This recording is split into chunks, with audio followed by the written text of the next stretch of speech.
Hi everyone, this is Niharika from Your Legal Career Coach. We are a mentorship platform for law students, and on our YouTube channel, you'll find us interviewing students and industry professionals to guide you. Today, we have with us Duhita Wandile.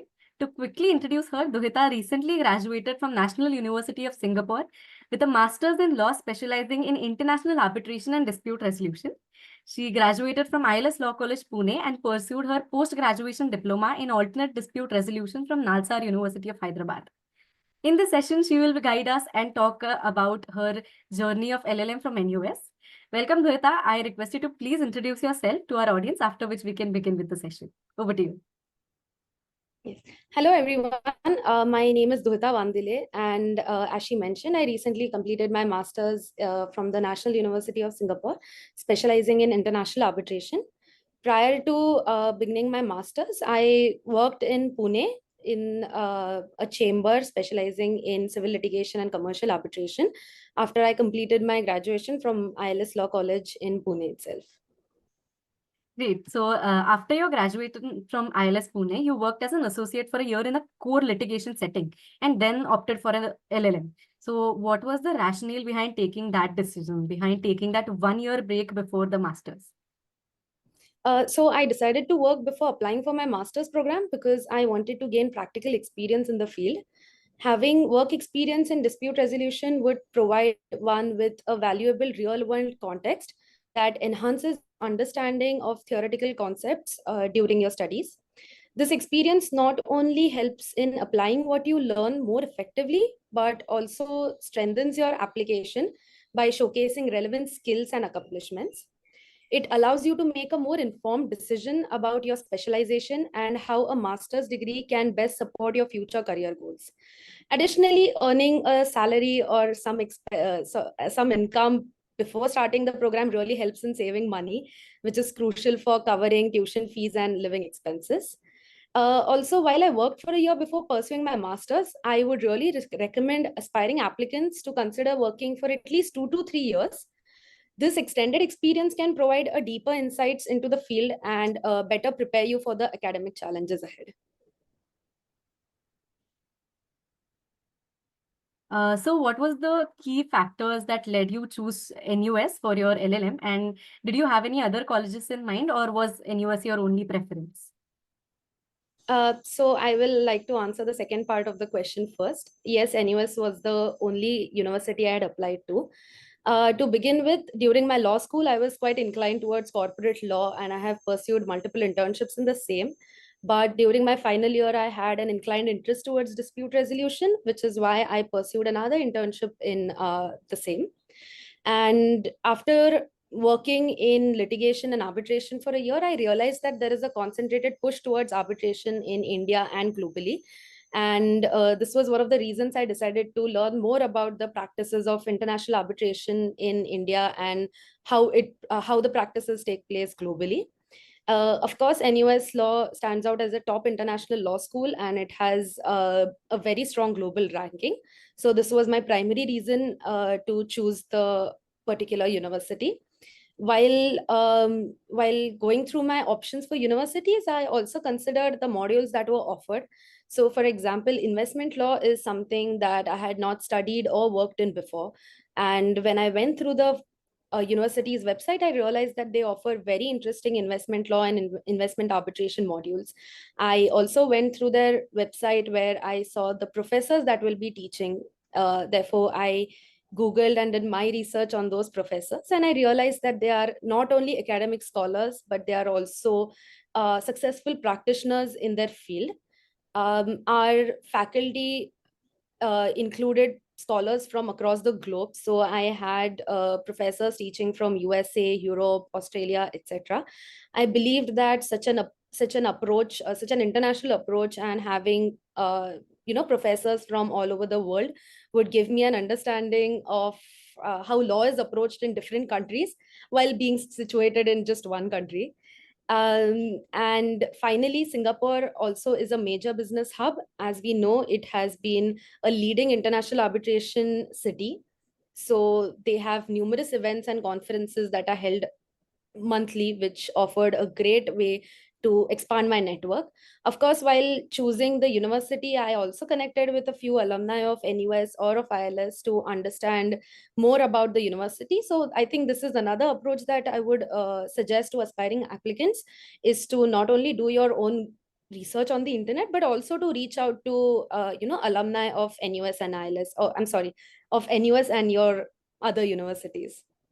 Absolutely. Yes, thank you. Ma'am, could you please share your application process for NUS and how you prepared for the same?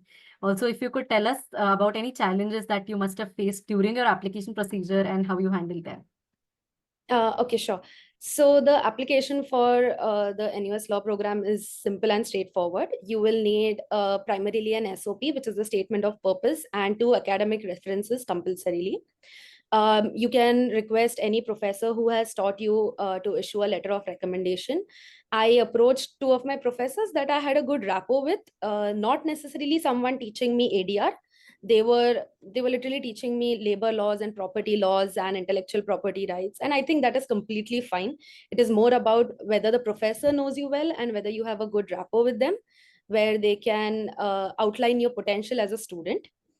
um, I think according to NUS, I'm not sure about other universities, but NUS requires your SOP to be limited to 750 words. So I was extremely candid and personal in my SOP, rather than just copy pasting my CV. You should also focus on articulating your motivation for pursuing the LLM, why it has to be primarily NUS, and how this program will contribute to your professional development. So I have written things like, my primary motivation to pursue law was because I used to teach in this NGO, and the students there used to really admire me because I'm a lawyer. So that was one moment where I felt accomplished as a lawyer, where young children are looking up to you. Secondly, you can write what is unique about NUS. So, for example, there is a course of intellectual property arbitration, which is exclusively offered in NUS. So, this demonstrates them that the decision that you have made is informed and well researched. So, please make sure you do not copy paste your CV, or you write about mooting and internships. Or instead of that, what you can do is you can write about how mooting has contributed to your interest in dispute resolution, how certain internship has enhanced your interest in arbitration. So I think they want more to know about your journey as a lawyer and how you will contribute to the legal fraternity going forward, rather than just what you have already done. Finally, I would recommend that spend 1 to 2 months drafting your SOP. This is what I did, because I think you draft your SOP one day and then you come back to it after 2 weeks and you have something else in mind. So when you go through your SOP after a couple of days, you realize there is something new you want to add. So give yourself good 1 or 2 months. I think your SOP is the most important thing out of all the documents in your application process. Please make sure you do not outsource your SOP to any agency. It has to be very candid and personal. I think universities and decision makers can tell whether this has been written by a student or a professional. At the most, what you can do is have your professors or any other senior people to proofread it, to see that whether the flow is good, whether the grammar is good, and such basic things. But please don't get someone else to draft the SOP. It does not send a good sign to them. Finally, I mean, this is a very technical thing, but this is something I faced a problem in. So I do recommend this to other people. Is NUS is, I think, the only university in the entire world who asks you to mail the hard copies of your documents to the university. I realized that late, and I mailed them just 1 week before the deadline. I had to, pay extra money to have quick shipment. Yes, I was on the edge at that time, and I really don't want anyone else to go through that. There is a small challenge I faced, which is that the LORs, so when you fill out your application form, you have to just mention the name of the referees, and the LORs are emailed by your professors from the official email ID directly to NUS. This happens usually in the second half of the application process. So they will get an intimation from NUS asking to submit your LORs. Now, of course, your professors are extremely busy, and there is a chance that they might, miss out on it. So I think it is your responsibility as an applicant to take continuous follow-ups. This is what I had to do. I had to multiple time visit my professors to ask them if they have received any intimation and whether they have sent it on time. So I think this is very important. And lastly, maintaining consistently good academic performance during your undergraduate studies can significantly strengthen your application and set you apart from other candidates. Right. Thank Yes, you for the thanks. very comprehensive roadmap that you've laid for us. So moving on, could you also share some insights into the admission process and what applicants should focus on? So again, the admission process is also very straightforward. After you receive an informal offer email via email, you just need to send your confirmation or your acceptance, and then you receive your formal letter after a month or so. It is after that the university will initiate your registration process, which is divided in two parts. One of the good things is that the university handles the visa application. So all you need to do is fill out the form and pay the relevant fees, which is honestly minimal. And the university will apply on your behalf for the visa. And the admission team is very responsive and supportive throughout the process. So you do not need to worry. However, I think it is crucial to stay attentive to the emails as they provide very important instructions and deadlines for the enrollment. So they have very strict deadlines, and the module selection also requires timely decision making, where you make sure that your modules are not clashing, as they will give you a specific date and time to register for the modules. So you need to have a pre-decided timetable ready with your modules, because as soon as they release the date and time, you have to be quick on your feet, as the module registration is also, the enrollment is on a priority basis, and you need to make sure you get your desired modules. Absolutely. Yes. So what kinds of specializations that NUS offer, and why did you opt for an LLM in international arbitration and dispute resolution as opposed to a general LLM? Right. So NUS law offers, I think, a wide range of specializations. I think it was Asian legal studies, it was IADR, of course, international arbitration, there was maritime law, there was intellectual property law, business laws, and financial services, etc. Especially for the dispute resolution aspirants, they also have a dual degree program, that is the NUS MIDS law degree, which allows the students to apply for the MIDS LLM after completing the first semester at NUS. So I think that is also a great option if you, of course, have the financial capacity for it, because studying at NUS will give you a more of Asian experience, and the MIDS degree will give you a European experience. It's a great degree, honestly. And as we know, MIDS is also very competitive to get in. So I think this is a great pathway to get into MIDS. The reason I chose to apply for IDR rather than the general LLM was because I wanted to focus only on international arbitration.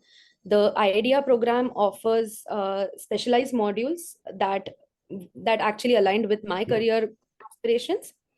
So what happens is, during the process, the students receive, so the IADR students would receive a priority over the general LLM students to opt for these specialized modules. So as a general LLM student, I would only have a second preference over the for the IADR modules. And since the IADR courses matched with my interests, I saw no need to, choose modules outside my specialization. So to ensure that, when I take a general LLM and to not miss out on my interested subjects, it was best to go for a specialization. However, if any student who goes through the website and realizes that there are multiple modules from different specializations that they are interested in, I would recommend them to go for the general LLM, as general LLM students get a chance to pick modules from any other specialization, as opposed to the students who are pursuing a specialization where you need a minimum criteria of credits you need to fulfill from your own specialization. Yes. Right. So what is the typical class size for LLM students, and how does that impact the classroom experience and the student-faculty interactions? So I think the LLM program, the cohort has around 150 to 200 students distributed across the various specialization. So among these, the maritime law and the international arbitration had the largest groups.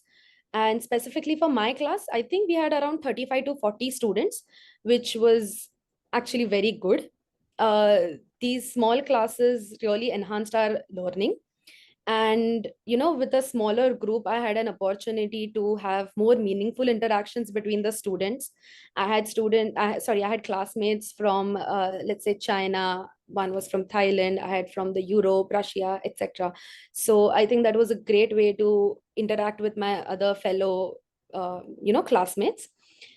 This also encouraged a lot of active participation and discussions. In fact, most of our classes would go overtime, or our topics had to be covered in the next session, because there used to be such active engagement of every student who wanted to participate in a debate. I think the professors also can give you a lot of personalized time and feedback towards your opinions and your questions. We also had like mood exercises, presentations, where we were divided into groups, smaller groups, where we had to brainstorm certain scenarios, case studies. So I think all these benefits come out when you have a smaller classroom. It allowed us for more collaborative opportunities, and this enhanced our learning and provided us with diverse perspectives. Yeah, thanks. So you've interned at firms in Singapore and also international firms. So could you tell us how you secured these internships, and how different was your learning experience as compared to the Indian law firms that you've interned before in? Right. Speaking about Singapore law firms or like international law firms, they have structured internship periods. So one must make sure to keep an eye on their website for potential openings. They also recruit 6 months prior to their program. So I think that is also very important. They follow a very streamlined process of sending out application, and then you're called in for an interview, and then followed by offers. So when I interned at Bird and Bird in the month of December, it was a vacation, and I had applied, I think, around in August, and I received my offer by October. So I think patience is the key. And their application is usually easy. It's just your cover letter, CV, and other documents. Some of them might ask you for a writing sample or something like that. So I think it's important to follow a process. There are some international law firms which will have a more elaborate process. So I don't want to name, but then I had one experience where I had to send in my application, after which they had an online test, two tests, followed by a 4-hour interview, which consisted of a case study, an HR interview, a normal interview. So they have different processes. Everything is outlined on their website, so I think that should be fine. There is a career advisory center at NUS, so they will help you figure out the process. I think working at a international law firm or a law firm outside Singapore, it usually involves handling a wide range of global legal issues. So Bird and Bird being an international law firm, apart from then, when I interned with Bayfront Law and Allen and Gledhill, they were more focused on Asian disputes. So we would have clients from other Asian countries such as Japan, Malaysia, etc. And Singapore follows, the judgments, that the precedences that in India that we use are strictly, from the Supreme Court or the High Courts. But in Singapore, they also rely on judgments from the UK, Malaysia, Hong Kong, Australia. So I think that gave me a great opportunity to learn about laws and their procedures from other countries. The work environment is also usually fast paced, and the cases are extremely complex, especially national arbitration, which had multiple legal systems involved. I think so. In contrast to Indian law firms, it was primarily legal matters constraining to India. And I think the work culture in India is also more traditional and structured, and the training is centered around Indian laws and regulations. So I think choosing between an Indian law firm and an international law firm, it depends on whether you are looking for a broad global perspective or a deeper understanding into the Indian legal practices. I think both offer invaluable experiences. And I think when it comes to the work timings, I think it's similar to India. There are no work timings for law firms. Right. So as an international student at NUS, what resources or support systems did you find most valuable in transitioning to studying in Singapore? So as an international student at NUS or like Singapore, I think the university offered us a few resources. For example, the NUS Office of Student Affairs was particularly helpful. They used to conduct seminars on how to navigate your life in NUS and in Singapore. So right from how you order coffee at a coffee place to what are the Singlish slangs they call it in Singapore, they would help you with all of that. Moreover, there are very concentrated student run groups, and they have activities spread out throughout the for we used to have like I don't remember the name, but there was like a break events that were organized to refresh your mind. So they would have a session where a 45-minute sessions where they would have pet dogs and their moms in a room, and then you're just allowed to go and play with them. Or you have classes to draw and paint and do pottery. So this was really good for rejuvenating. Apart from that, to study well, I think the student run groups also had lectures and seminars where we would have speakers like professors or past students or practitioners who would come in and help you understand how you should go ahead with your studies. Finally, I think my fellow students, my fellow classmates, I think they were also really helpful for me. Some of my friends from India, some of my friends from China and Russia, and etc. I think they added a layer of excitement to my discovering the city of Singapore. So I think collectively these resources offered by NUS, and also your effort to go out there and make friends from other streams of law and your own classmates. I think a combination of both of this should be completely fine in transitioning in your studies. Right. Now coming to scholarships. So scholarships and financial aid are very crucial for many students. Could you discuss any scholarships or any financial aid opportunities that you or any of your peers benefited from during the LLM? So definitely scholarships and these financial aid play a very crucial role while studying abroad.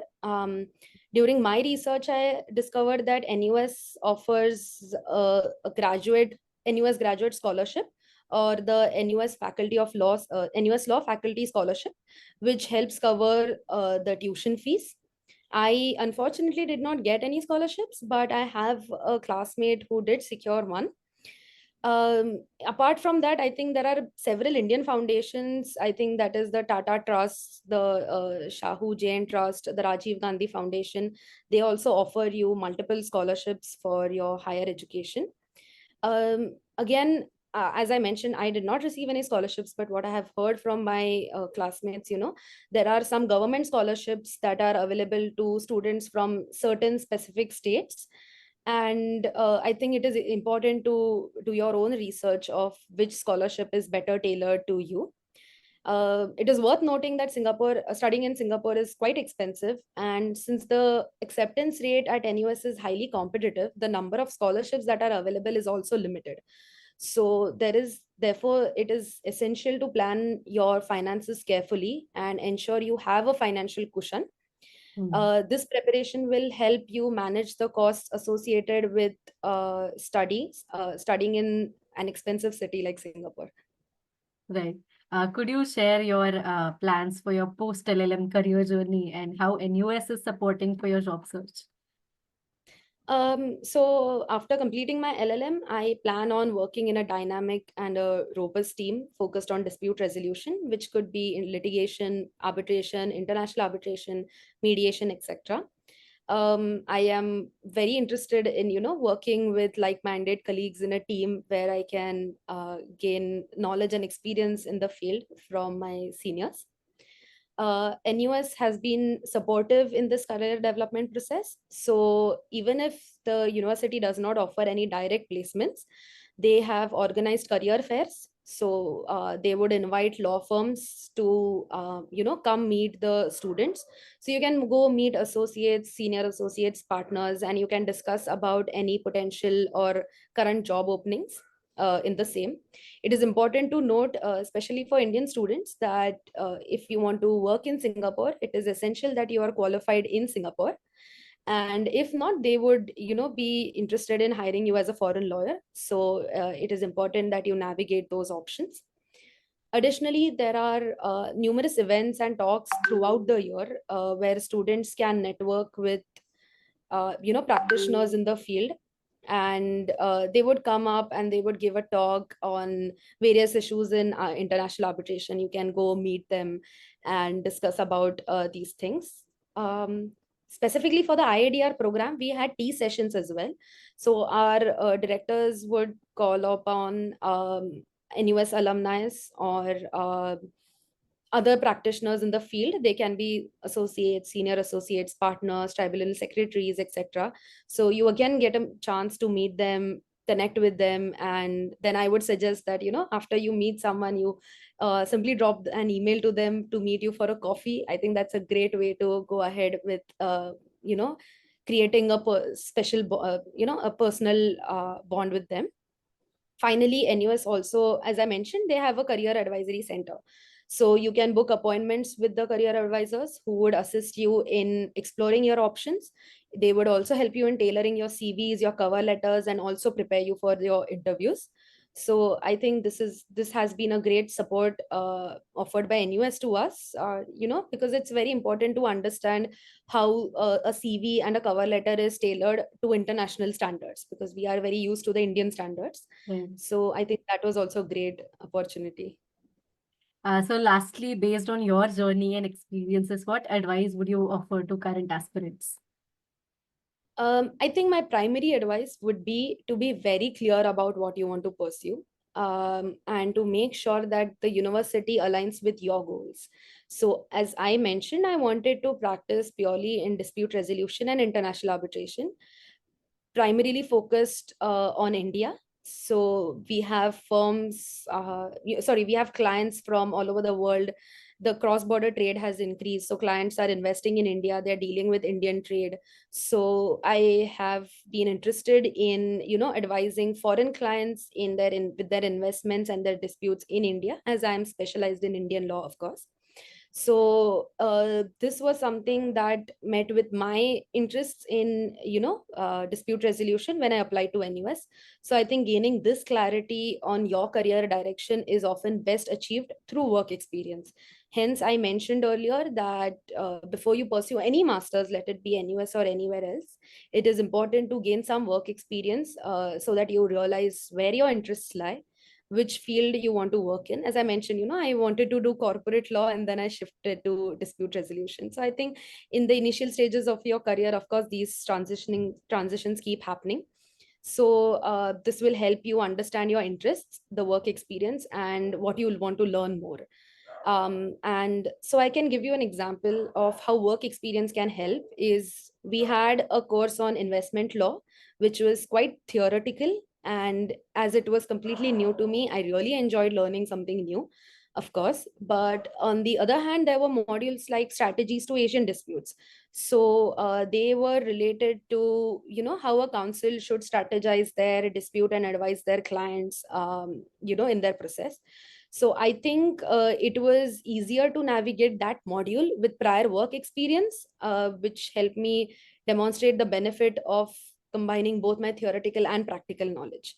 So, and again, as I mentioned, focus on maintaining good grades if you want to get into NUS.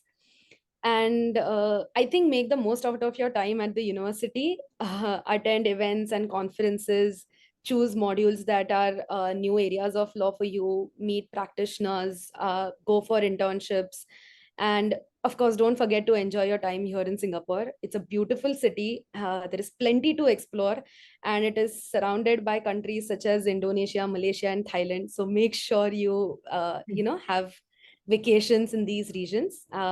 It's a brilliant journey, and I think balancing your studies with your time to explore and enjoy is crucial. But I believe that if anyone is aspiring to study internationally, gain an experience internationally, and of course has the financial cushion to do so, I would definitely recommend someone pursuing an LLM at NUS. With this, I believe we have covered all the important things that we needed to know about LLM from NUS. Thank you so very much for accommodating our request despite your busy schedule. I'm very positive this video will be of utmost help to everyone watching it. I hope so too. So once again, on behalf of ILCC, I thank you for being with us here today, and I wish you the best for your journey ahead. Thank you. Yes, thank you so much. Thank you for inviting me. I think this was a great opportunity to share my experience with fellow aspirants. And all the best to everyone who's willing to pursue an LLM. Thank you very much.